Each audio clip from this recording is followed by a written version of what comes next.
It's always good to get an airline's perspective on digitalisation. So here's Paul Mills, Head of In-Flight Services at Virgin Atlantic. Paul, welcome. Just how important is digitalisation to your business? We know that you've recently extended your contract with 360 and Omnivo for 5 years, but how much of an impact do you anticipate omnichannel will have on your business, and how does it sharpen Virgin Atlantic's competitive edge? Hi, Peter. Great to have the opportunity to be with you today to talk about these topics. So I would say that one of the top priorities for the business right now is the transformation of our end-to-end digital journeys and experience. And the omni-channel platform that we're looking to build with 360 and Omnivo is a huge part of that. It has massive potential for the future of our retail proposition, in that it allows us to drive a much better and more personalised shopping experience for our customers, a much wider product range, and a greater proportion of pre-order sales versus sales on board. So when you talk about a wider range, you're effectively talking about a much more extended catalogue and wider categories.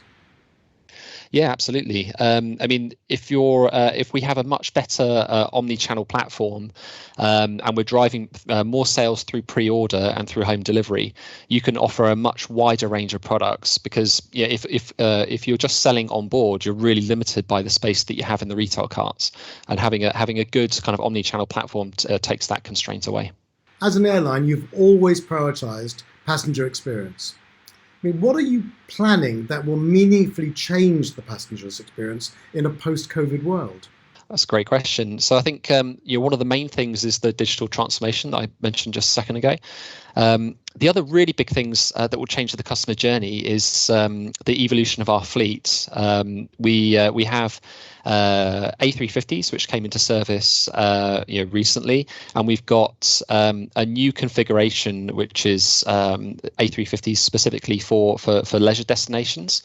The first of which arrives in December in 2021, and we recently announced that we're going to be on that aircraft. We're going to have a brand new social space, which we're calling the booth, which is really exciting, and that's a great opportunity to offer sort of social experiences on board and really kind of engage our customers with the products that we have on board as well. And of course, that continues with the A330-900 fleet, which arrives in Q4 next year. Paul, one final question. If you could identify 3 or more key trends for the airline in-flight business over the next 12 months, what would they be? So from an in-flight perspective, I would say that there are probably kind of 3 key trends. First one is sustainability. Second would be health and wellness, and thirdly, personalization. And so, sustainability, we know this is a hugely kind of important issue to all customers and our customers in particular as well. We know that some customers will switch brands in pursuit of more sustainable offerings. So it's front and center for us as an airline. And for in-flight, what that means is making sure that there's as minimal waste as possible, that everything that we put on board is used and highly valued by our customers.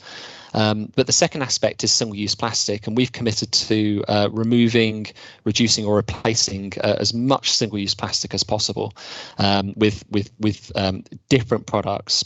So items which are either recyclable, recycled, or completely kind of just no plastic at all, stuff that is just reused again and again.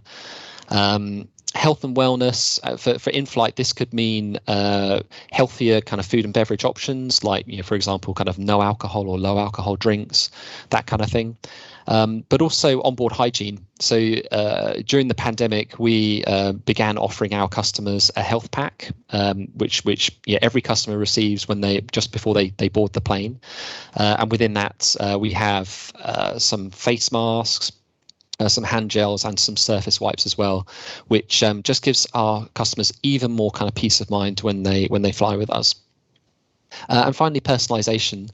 So a couple of implications of this for in-flight. And when we say personalization, what we mean is leveraging data and insights to develop something which is suits the unique kind of needs of a particular customer. And for in-flight, this can mean this could mean kind of pre-order food and beverage. This is one example which kind of meets the need for personalization. And what's great about pre-order is that customers have the opportunity to choose from a wider range than they would normally find available on board, and they're more likely to get the meal that they actually want. And the great thing for us is that it means that there is less waste on board as well, because more of the food that we put on board is what customers actually want. So there's a great sustainability story behind that as well. So it's really good to see that Virgin Atlantic are walking the talk. Absolutely, we're super passionate about all these things, and this comes right from the very top of the airline, from our founder Richard Branson and our shareholders, and it filters all the way down. We're super passionate about it, and we're absolutely investing in these areas. Thanks so much for your time, Paul. Cheers. Thanks, Peter.